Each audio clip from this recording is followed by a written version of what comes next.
Institute exercise number 466. Speed 100 words per minute. Ready? Start. Mr. Vice Chairman, sir, as a basic human need, shelter comes next only to food and clothing.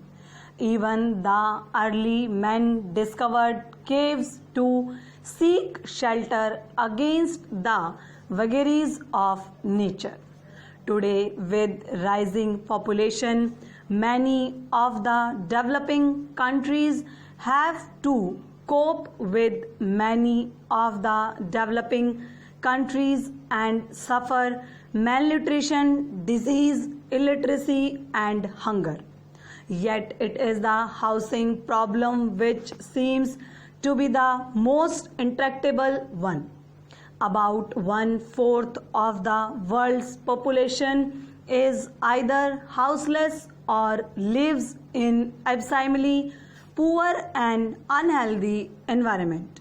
In India, sir, according to the 2001 census, 2 lakh urban households and another 4 lakh rural households have been without shelter. Taking into account the overcrowding and the awful congestion and the need to replace the kacha houses and repair the degraded and dilapidated ones, the actual housing deficit is to the tune of 59 lakhs in urban areas and 188 lakhs in rural areas. This deficit of housing is expected to rise to 39 million by the year 2010 AD. Sir, 25% of the urban population in India lives in slums which are without basic services. Another 20% of the urban population consists of households that are slum dwellers and live in single room units. Sir, this is the housing scenario in our country at the moment. In the early years of our planning with the weak economy that was inherited at the time of independence, housing was not on the top of national agenda. The first priority obviously was to provide food for the people. A massive national program and endeavor has resulted in self-sufficiency in food, and we can be legitimately proud of our industrial progress also. In the sphere of communications and health services, we have made major strides, and the government has also intervened to ensure that clothing is provided reasonably to people in the country. With a fair amount of success in the other spheres, the attention now has obviously to turn to housing and of course to education.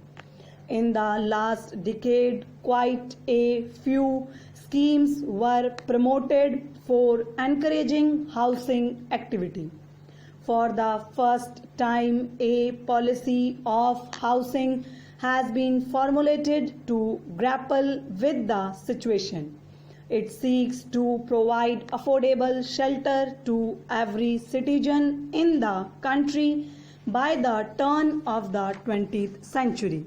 Experience has shown that housing units raised by the official agencies for the poor are too expensive, and the intended benefit does not reach the beneficiaries for whom the schemes are launched.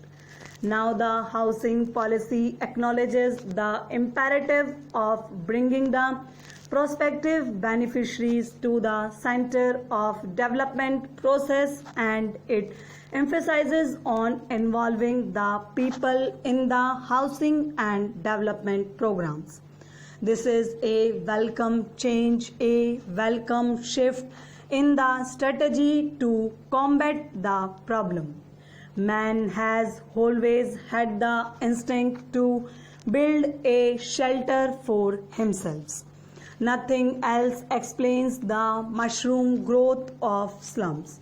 However, a slum dweller being in constant fear of being evicted from the land which he has encroached upon does not really spend much on building a shanty for himself even by his own standard.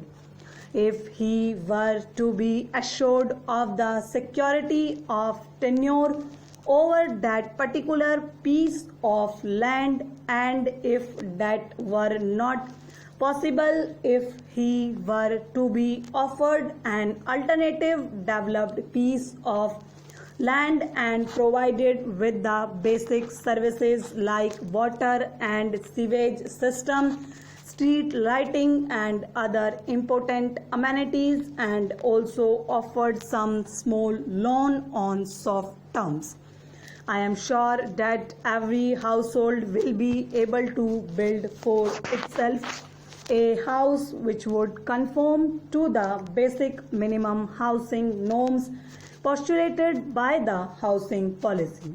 Sir, Gram Panchayats, municipal committees and the non-governmental organization could also be associated in this national endeavor, particularly in the process of disbursement and repayment of loans, and also for encouraging the cooperative societies, thus relieving the government of some burdensome task.